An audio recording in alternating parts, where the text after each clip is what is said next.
Convince us again why the ICC's warrant for Netanyahu is not, in fact, justified. And you have 2 minutes. There is simply no starvation strategy, and there is no starvation. After the ICC issued its warrants, a UN-related food monitoring committee revised its own earlier estimates of the food situation in Gaza and said there is no basis to believe there is currently a famine. The way in which Israel has fought this war, now any war has dislocations and any war causes suffering for civilians, especially one fought like Hamas does, where it puts all of its targets in civilian population centers, where it builds tunnels under civilian places, where it takes over UN facilities, where it takes over schools, and where not a single civilian is allowed to flee the conflict across the border into Egypt.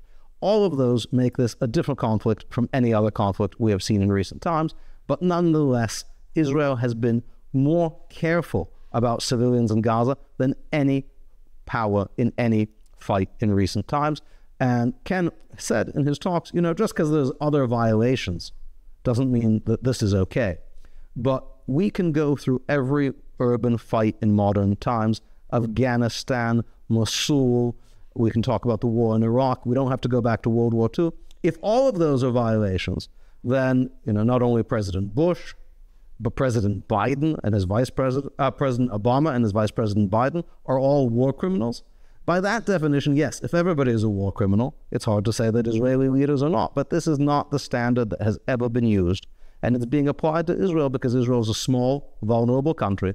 And applying these standards to it is designed to keep it from effectively defending itself from Hamas. And when Hamas wins, I'm sure Ken will say, well, let's indict them too for murdering all of the Jews of Israel. But it won't help, and it won't be effective, and that cannot be allowed to happen.